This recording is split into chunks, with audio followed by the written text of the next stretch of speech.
adventure cartoon story.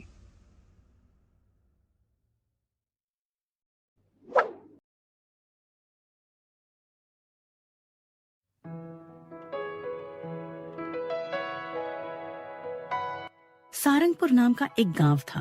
उस गांव में विजय नाम का एक आदमी अपनी पत्नी और अपनी 2 बेटियों के साथ रहता था। विजय की 2 बेटियां थीं, अंजू और संजू। संजू बचपन से ही बहुत खूबसूरत थी। उसके लिए उसके माँ बाप बहुत प्यार करते थे, लेकिन अंजू इतनी ज्यादा खूबसूरत नहीं थी। विजय और उसकी पत्नी अंजू से ज्यादा प्यार नहीं करते थे।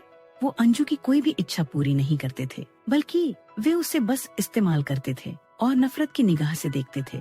फिर भी अंजू अपने माँ बाप से बहुत प्यार करती थी। वो कभी भी उनके सामने ऊंची आवाज में बात तक नहीं करती थी।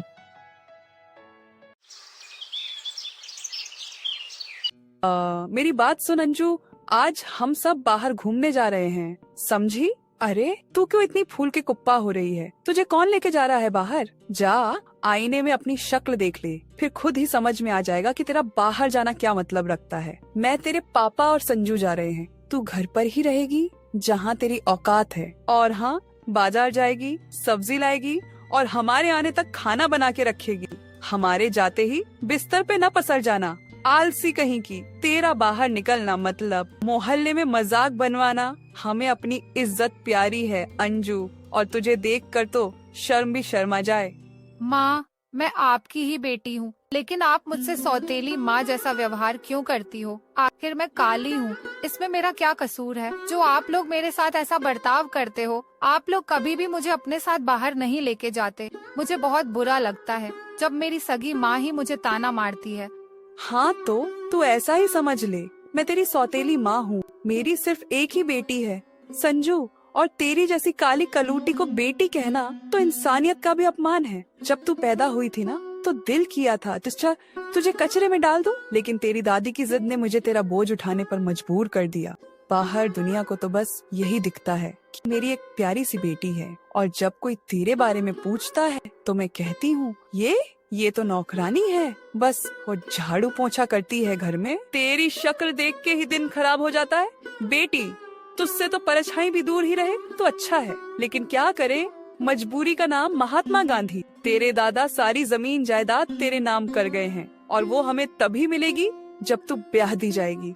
बस एक बार तेरी शादी हो जाए, फिर तेरा नामो निशान तक नहीं रहेगा इस घर में। जिस दिन तू ससुराल जाएगी ना, उसी दिन इस घर से सारा मनहूस साया हट जाएगा। हम तो बस तेरा बोझ जमीन के लालच में ढो रहे हैं, वरना तुझ जैसी को तो दरवाजे से भी अंदर न घुसने दूं। ये सब सुन अंजू बहुत दुखी हो जाती है, लेकिन वो कुछ नहीं कर सकती थी। वो हालात के आगे मजबूर थी। फिर वो दुखी मन से बाजार लेने जाती है, लेकिन लौटने में देर हो जाती है। तब तक अंधेरा भी हो जाता।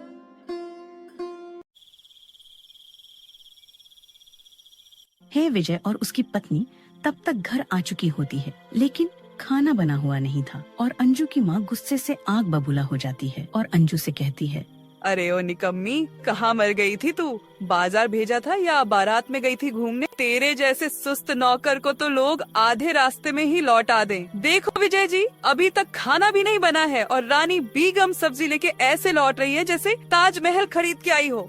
ये लड़की न काम की है न काज की, बस एक सजा है, वो भी उम्र कैद वाली। घर में कदम रखते ही मनहूसियत फैल जाती है। इसका चेहरा देखो और भगवान को याद करो। कभी सोचा नहीं था कि मेरे ही घर में एक बोझ जन्म लेगा, और वो बोझ मेरा ही सर खा जाएगा। माँ, खाना तो बना लूंगी, पर वो घाव कैसे भरूं जो हर दिन आपकी बातों से पड़ते हैं? मैं देर से लौटी, गलती मेरी है, पर क्या मेरी हर सांस, हर हरकत, हर वजूद ही गलती है? आपके लिए मैं बोझ हूँ, पर सच तो ये है, मैं ही इस घर की कुंजी हूँ। जिस जमीन के लिए आप मुझे बर्दाश्त कर रही है ना, वही एक दिन आपकी आँखों में शर्म और पछतावे के आंसू भर देगी। माँ, मैं बेटी हूँ, कोई सौदा नहीं। अरे वाह, अब जुबान भी चलने लगी तेरी, जवाब भी देने लगी है तू मुझे। लगता है अब दूध का नहीं, झर का असर दिखने लगा है। जिस थाली में खाती है उसी में छेद करती है तू। कभी सोचा है अगर हम ना होते तो तेरा वजूद भी ना होता? बेटी, तू हकदार नहीं है इस शब्द की भी। बेटियां तो माँ बाप के पैरों की धूल होती हैं, और तू तो कलंक है। सुन अंजू, ज्यादा उड़ने की कोशिश मत कर, क्योंकि तेरे पंखों में दम नहीं और जमीन तुझसे दूर होती जा रही है। अगर तू इस दुनिया में ना आई होती ना, तो ये घर, ये जमीन सब हमारा होता, बेफिक्री से जी रहे होते। तो किसी दिन निकाली जाएगी इस घर से, और जब निकलेगी तो तेरी शक्ल तक कोई याद नहीं रखेगा। जिसे लोग बेटी कहते हैं, तुझे तो लोग नौकरानी भी मानने से इनकार कर देंगे। अब अपनी हकीकत समझ ले, तेरे आंसू मेरे दिल को छूते नहीं। तेरी काली रंगत से लोग दूर ही रहते हैं। तू इस घर की सबसे बड़ी मुश्किल और शर्म की वजह है। अगर मुझ में ताकत होती तो तुझे उस दिन ही कहीं दूर छोड़ आता, जहाँ तेरे जैसे लोग बिना किसी उम्मीद के अपना हाल देख रहे हैं। ना कोई सुंदर, ना कोई अच्छाई, और ऊपर से जबान भी बड़ी तेज हो गई है। तू हमारे लिए बेटी नहीं, एक बोझ और एक दर्द है जिसे हम उठाए जा रहे हैं। तेरे नाम पर जो जमीन मिली है वो सिर्फ एक जरूरत है, वरना तेरी मौजूदगी से घर में सुकून नहीं। अब ये बात साफ कर ले, तेरी यहाँ कोई खास जगह नहीं। तू हमारे लिए एक बड़ी भूल है जो रोज हमारी जिंदगी को भारी करती है। अंजू, तेरी मौजूदगी इस घर की सबसे बड़ी गलती है। तेरी एक एक कमी हमें रोज नई शर्मिंदा करती है। तू चाहे कितनी भी कोशिश कर ले, तेरे लिए हमारे दिल कभी नहीं खुलेंगे। तू कभी हमारी बेटी नहीं बन सकती, सिर्फ एक बोझ है जो हमारी जिंदगी भारी कर रहा है। संजू हमारे लिए वरदान है, लेकिन तू हमारे लिए एक समस्या, एक नुकसान। तू जहाँ भी जाती है लोग तुझसे मुंह मोड़ लेते हैं। ये तेरी काली चमड़ी की सजा है। आज खाना नहीं बनाया, ये तेरी लापरवाही नहीं, तेरी असफलता है जो हमें हर बार शर्मसार करती है। याद रख, तेरी वजह से हमारा नाम बदनाम हो रहा है और हम इसे कभी बर्दाश्त नहीं करेंगे। माँ, पापा, मैं अब और नहीं रह सकती। सच कह रही हूँ, ये घर अब मेरे लिए सिर्फ दीवारें रह गई हैं, जिनसे हर रोज चोट लगती है। मैं कभी आपसे कुछ नहीं मांग सकी, न प्यार, न अपनापन। और अब ये जमीन जायदाद, उसकी तो बात भी मत कीजिए। उससे ज्यादा बोझ मैंने कभी महसूस नहीं किया। आप लोग रख लीजिए सब कुछ। मेरे पास तो वैसे भी कुछ नहीं था, ना जगह, ना पहचान, ना ही कोई अपना। मैं जा रही हूँ, लेकिन किसी जीत के लिए नहीं, बस इसलिए क्योंकि अब और टूटना मुमकिन नहीं, अब और सहना, अब और चुप रहना बस नहीं होता मुझसे। मैं नहीं जानती कि कहाँ जाऊंगी। शायद कोई गली का कोना हो या किसी स्टेशन की बेंच पर। यकीन मानिए, वहाँ कम से कम कोई रोज ये नहीं कहेगा कि मैं बोझ हूँ। आपकी दुनिया अब आपकी है, और मैं बस उस अंधेरे की तरफ जा रही हूँ जहाँ शायद कोई और आवाज ना हो, सिर्फ मेरी सांसें हो और सन्नाटा।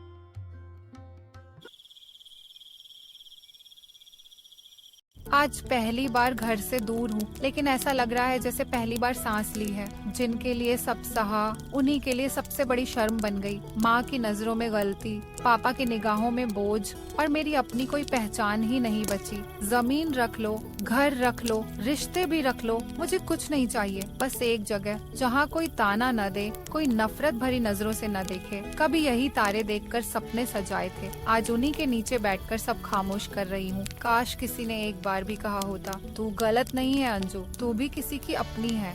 अगले दिन अंजू एक पेड़ के नीचे बैठी थी, तभी वहाँ एक बूढ़ा आदमी आता है या अंजू से कहता है, अरे बेटी, तुम यहाँ क्या कर रही हो? मैं घर से भाग आई हूँ बाबा। वहाँ सिर्फ छत थी, लेकिन घर नहीं था। माँ बाप ने कभी बेटी नहीं समझा, बस तानों, हुक्मों और नफरत का बोझ दिया। कभी सोचा था अगर मैं अच्छी दिखती तो शायद थोड़ा प्यार मिल जाता, पर काले रंग की वजह से मुझे हर रोज अपने ही घर में पराया बना दिया गया। तू हरिप्रसाद की पोती है क्या? क्या तेरा नाम अंजू है? आप मेरे दादा को जानते हैं?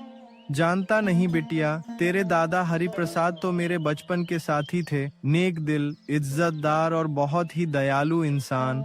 वो तुझसे बहुत प्यार करते थे। उन्होंने तो हमेशा कहा था, मेरी अंजू ही मेरा गर्व है। अंजू, मैं तुम्हें अपने दोस्त तुम्हारे दादा हरिप्रसाद के बारे में बताना चाहता हूँ। जब मैं छोटी उम्र में था, मेरी बहुत मुश्किलें थीं। उस वक्त हरिप्रसाद ने मेरी मदद की थी। उन्होंने अपने घर की आखिरी चीज तक मुझे दी, बिना किसी उम्मीद के। उनका दिल इतना बड़ा था कि उन्होंने हर किसी की मदद की, चाहे वो छोटा हो या बड़ा। वो सिर्फ एक दोस्त नहीं, मेरे लिए एक सच्चा भाई था। और मैं जानता हूँ उनकी अच्छाई और उनका प्यार तुम में भी है अंजू। दादा, आपकी याद हर वक्त दिल को भारी कर देती है। काश आप होते तो मेरी ये तन्हाई कुछ कम हो जाती। मैं आपके बिना कितनी अकेली हूँ, ये कोई नहीं समझता। मुझे पता है आप मेरी तकलीफें समझते और मुझे सहारा देते।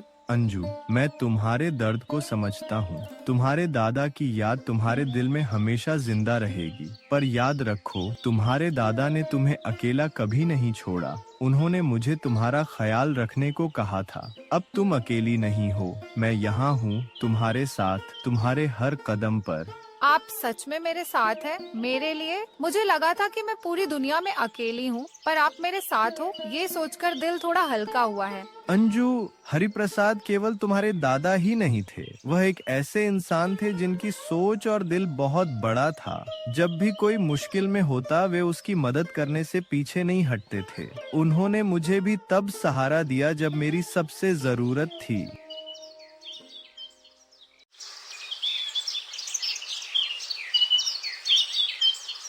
समय धीरे धीरे बदलता गया। अंजू ने रामनाथ के साथ नई जिंदगी की शुरुआत की और इस तरह अंजू ने अपनी जिंदगी को फिर से जीना शुरू किया, प्यार, सम्मान और उम्मीद के साथ।